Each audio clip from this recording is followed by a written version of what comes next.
Anytime is a good time for a resolution if it's meaningful. Running a Fever, episode 113, all about BPAs.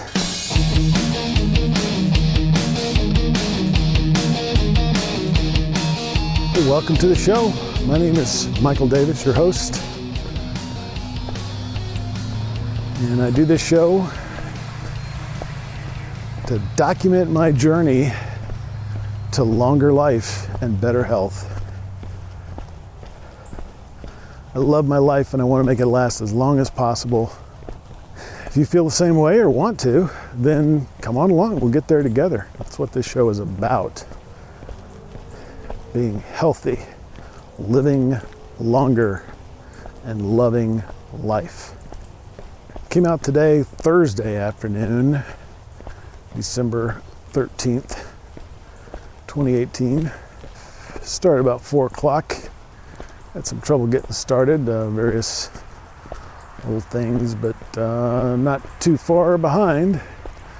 Now, the last time I came out, I ran into some darkness toward near the end of the trail. Unfortunately, I had a little flashlight that I always carry with me, but I'm not carrying with me right now.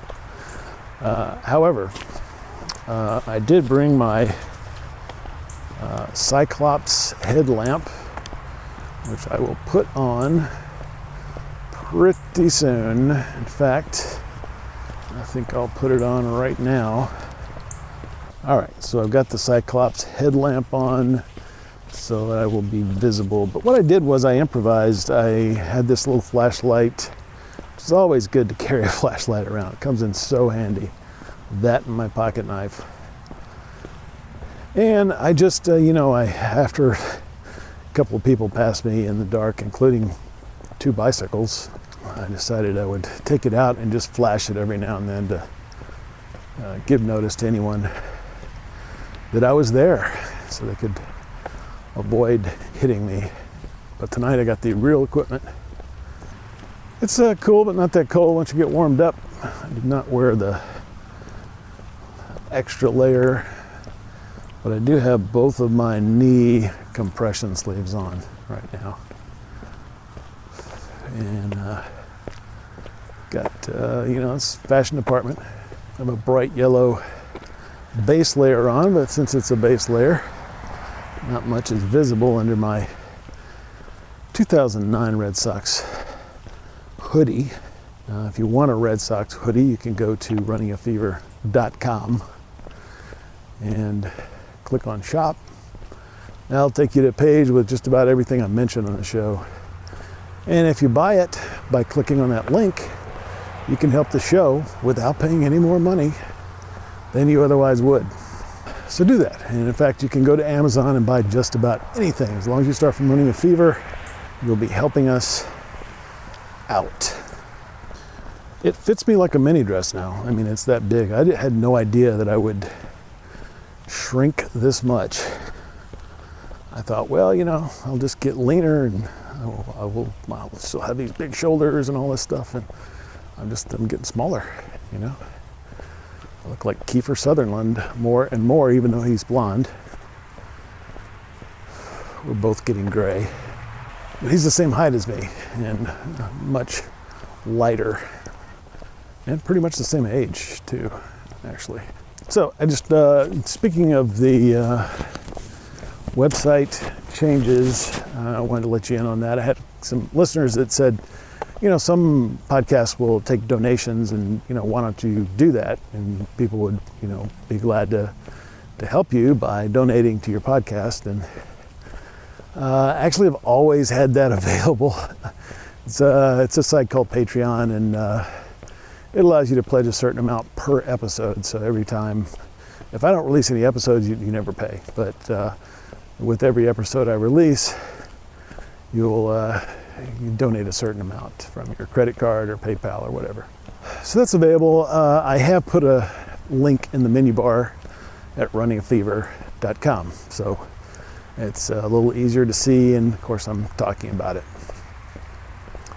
But I don't really like asking for donations because I don't donate to any podcast today for the first time. I did donate to Wikipedia, which is nonprofit, non-commercial, and I think rather unbiased, which is a very rare thing in media today. And it is, I believe, the third busiest website on the whole internet. And they manage it with a lot of volunteers and a small staff. I'm a frequent user of Wikipedia and used it for this show, so I donated $2.75 plus $1 to cover the transaction costs. I think it's that valuable, and they ask for that amount. If everybody who is a frequent user like I am donates that much, then they'll be able to go for another year without asking for money.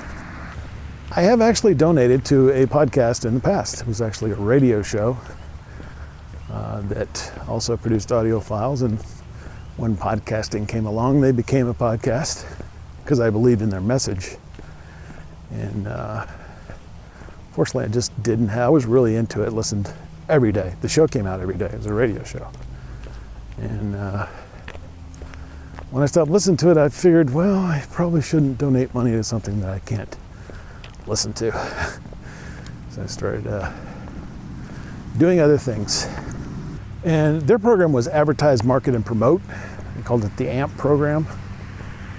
And they used all the funds, not for their living expenses, but for helping the show. And that's basically what I'm doing now. In fact, as you know, I like to make my resolutions in November, not in the new year. Anytime is a good time for a resolution if it's meaningful. And so I reorganized my budget and budgeted. So setting priorities is what that's all about. And so a percentage goes to charity, a percentage goes to savings for the future, long-term savings, and a percentage goes to investment in all my media efforts. So I'm not taking money from this, I am investing in it at this point. And I've told you before how long I'm in this for the really, really, really long haul. Hopefully, when I die at age 120 or later, I will do a podcast that day and talk about it. That's what I'm hoping for. And so when I'm there, doing my 12,000th episode, I hope some of you will be there too. Anyway, that's what I'm about. I have a job. I'm, very blessed, and I don't really hope to make a living from this anytime soon. It would be great if I could spend all my time working on it, but that's just probably not possible for a long time. Maybe I'll retire someday and be able to do that. I don't know. Anyway, I guess the point is I'm investing in the show, if that makes you feel any better. But I recommend something different than just giving me money, because you can do the shopping thing.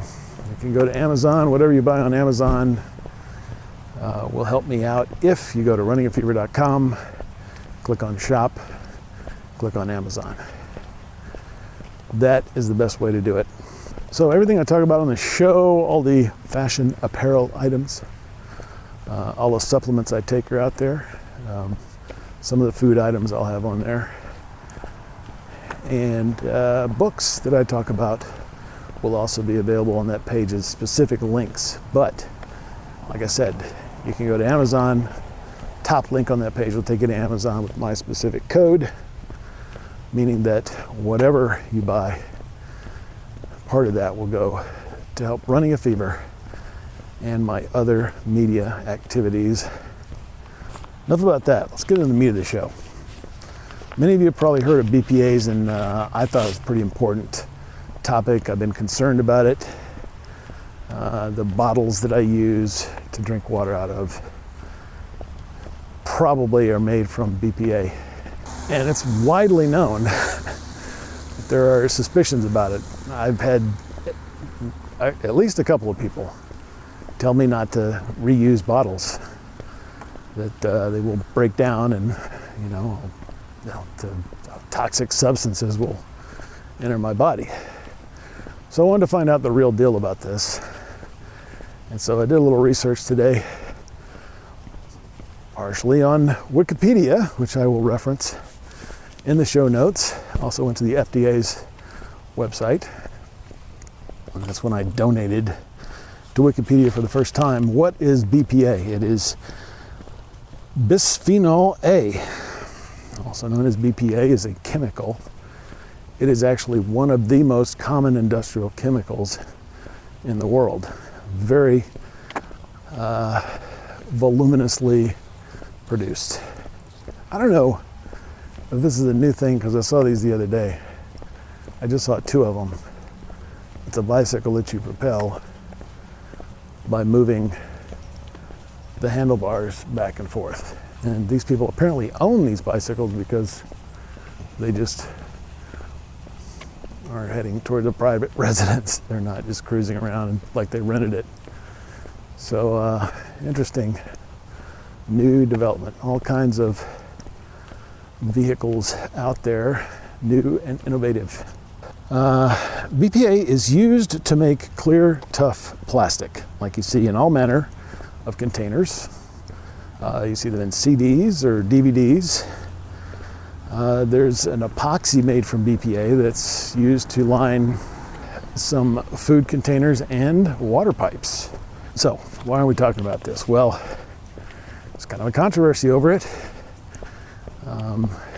A lot of people think that these are harmful. It is known to have hormone-like qualities, estrogen-like to be specific qualities. There has been some, experimentation in related drugs. BPA has never been used as a drug, but up until I think the 50s, there was some related, chemically related drugs, estrogen-type treatments. Now, the conspiracy theorist Alex Jones called them gender-bending plastic chemicals. I remember hearing about, I think I listened to one of his shows and I heard about it years ago. There, have been some studies that indicate that there may be harmful effects from BPAs. And the FDA, checked out the FDA, has investigated this several times over the years. Years ago, there was one in 2008. And they have never found any cause to ban them from anything, really, water bottles or any kind of food consumption or any application that you might see them in. The FDA specifically authorized BPA for use in baby bottles. And I guess they do that for certain chemicals. They withdrew that authorization, but not because of any danger. They withdrew it because of what's called market abandonment, which I think basically means nobody's really using it anymore anyway. But they have been specifically banned for use in baby bottles. And my guess is there is some study evidence that indicates that this causes a problem in very young children. Not in the United States. Canada has banned BPA for use in baby bottles, and the European Union. Those bans are in place. Now, I recently bought some shaker cups, or the official brand trademark name is blender bottle, which is basically a plastic cup with a watertight cap, screw on usually, that contains a stainless steel spring-looking ball, and you know, it's very common in supplements that you'll you know, put the powder in there, or it's protein or whatever, and your liquid, and shake it up. So that avoids you. I was using small blenders for a while, but they wore out. My big blender, of course, I only have one pitcher for that, so I don't know that I could buy a bunch of those. I didn't even see them available. And I need it more than once a day. But anyway, this is the product that I bought. And when I got them, I noticed there were these green stickers on them that claimed that they were BPA free. The market has caught on to the fact that people are afraid of BPAs. Whether they're, you know, officially harmful or not doesn't really matter. The market has spoken. They don't want these BPAs in their bottles and other products that might contain ingestible material. So BPA is a basic chemical used in making plastic products. So what did they replace it with? I mean, plastic is a, you know, a chemical. You make it through a chemical process. What did you replace it with? And from what I read, the substitutes for BPA also have questionable, you know, health questions about them. However, they're not nearly as widely known as BPAs, and so people haven't developed a known fear of them.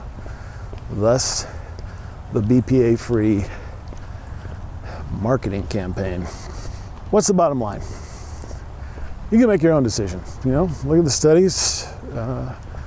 I don't think it's really that big a deal, as bad as, you know, it kind of sounds. Oh, never drink the, you know, like it'll shorten your life or something. I don't know if it's really that bad. I need to probably look into it some more. But all the same, I'm going to look for alternatives. And one of the main reasons for me is it seems to be associated with estrogen or estrogen-like qualities. And I know that that's not good for a man trying to build muscle. Men and women both have estrogen and testosterone. But the less estrogen I have, you know, the better I'm able to build muscle as a man.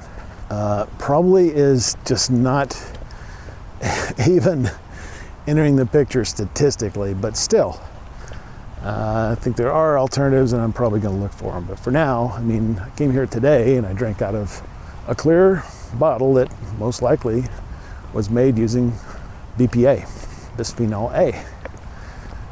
And when I get back to the car and start heading home, I'm going to do the same thing again. I'm going to drink that 20 ounces of water from a BPA bottle. What I am looking for, and in fact I've looked in the stores to find something that is a 20-ounce bottle that doesn't have a straw thing on the top. It's just, you know, watertight cap, but it's just a bottle. And I can't find anything that's not super big or has some kind of accoutrements on it, because otherwise, how could you differentiate yourself from the crowd?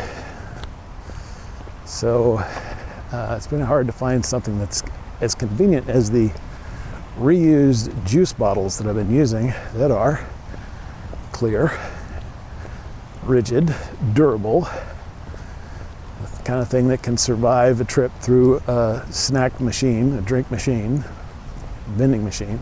And so I have no doubt that they contain BPAs. So there's my take on BPAs, and you know, I may revisit this in the future, because the science is changing. The substitutes that they're using, there will probably be more information on those chemicals as time goes on. So I'm looking forward to that. It's getting cooler. I'm just walking along the dam here at Lake Fayetteville, and Many a picture published on that. It's a beautiful area, and today it's just really gray. Not that that's not beautiful, but not quite as colorful as the sunsets that we've had. So I'm bumping up trying to get my headlamp going here, and turn it up a little brighter so people can see me as the twilight continues. It's a cyclist with a light on, very good. Still not raining. This is the only day of the week that it's supposed to rain, but it did rain on pretty much all day. And we're approaching a spillway, which sounds like rain, and it's probably pretty busy right now because of the rain.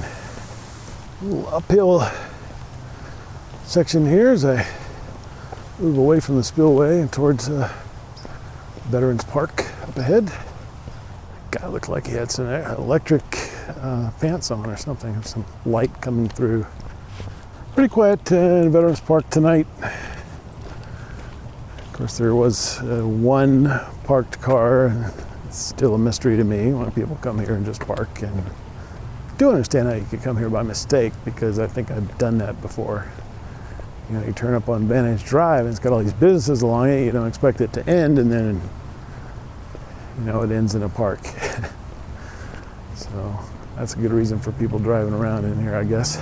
Good thing I did wear the knee sleeves. My left knee, which is a bad one, it's almost a year since I hurt my knee. Almost a year, 3 days away, I think, December 16th. A lot of milestones, but anyway, not only did I walk 5-point screw miles on 2 days ago, as I passed the 5.28 mile marker out of 5.25 miles, which it says in some places. Not only did I walk over 5 miles 2 days ago, which is not usual for me these days, but today was leg day in the gym. So legs have had a workout, but it's all enjoyable, and I really like doing it. Diet report, I think I had reported that I tried a Blue Zones smoothie, and I kind of described that a couple episodes ago. And now I've tried the Sardinian tomato sauce, and I just tried another recipe just a couple of days ago, homemade granola. It's pretty good. If you look at a store-bought granola package, you're going to find some things that you might not want in your diet. You know, sugar is going to be very high on the list in most store-bought granolas. There may be some other things in there. I looked at one today. I mean, rolled oats is probably, you know, the biggest ingredient. There was also, in addition to sugar, good old-fashioned, I say old-fashioned, high fructose corn syrup, the nemesis of Americans everywhere. And this is what is used to make, Pepsi. Just about any sugar soft drink you can name are no longer sugar, but they're high fructose corn syrup. So anyway, that's in granola, believe it or not, store-bought granola. So I was really happy to have this recipe, and it's pretty simple and doesn't even take very long. You know, you take your rolled oats, and I've gone to eating steel-cut oats now for my hot breakfast. They have a higher glycemic index, and you've heard the episode on the glycemic index, so you know why. But rolled oats is what you need for granola. So that's granola, a little bit of chopped nuts. There is some oil in there, and you can use nut oil, or I used extra virgin olive oil the first time I made it, and honey. So it is still high calorie, and I haven't calculated how much. Of course, the Blue Zones way is not to count calories, not to intentionally exercise, none of that. It's just all about how you set up your environment and your community. So none of these Blue Zone recipes have calories listed, so we just have to calculate that. But I mean, you can kind of figure it out. with the number of servings and the ingredients. You know, you got rolled oats, those are 150 calories a serving. You got honey, which is probably like 60 something per tablespoon, and you use 1/3 of a cup, so whatever that conversion is. You know, and all the various things that you put in it. But anyway, you mix all this up and some spices like nutmeg and cinnamon. Bake 350 degrees for 10 minutes, stir, and bake again for another 10 minutes. You just spread this whole mixture out on a baking sheet, basically. And at the end, you add your berries. If you want berries, use raisins the first time. I think I'm going to try to use dried cranberries. And you spread those out on top before you let the mixture cool, and then that's it. You kind of scrape it all off and you pour milk over it and eat it. Now this first batch was good, tastes good. I ate way too much of it, but I really didn't like it. It was a little too soft for me. It's kind of like a granola bar, as opposed to the kind of cereal that I like, the crunchy kind that you get in the store. So I think the secret to that is just baking a couple minutes longer. So the next time I'm going to do that. I'm probably going to use this as maybe some Christmas presents or something. I mean, I've never had a homemade vanilla or homemade, see, I'm going to my ice cream mode. Homemade granola until I made it myself, so I think it'd be a nice gift. Yet another recipe tried. So I hope you enjoy that, and I hope you have enjoyed our talk about BPAs and maybe feel a little bit better about drinking out of that used bottle. And until next time, keep the fever if you got it. And get it if you don't have it. I'll talk to you next time.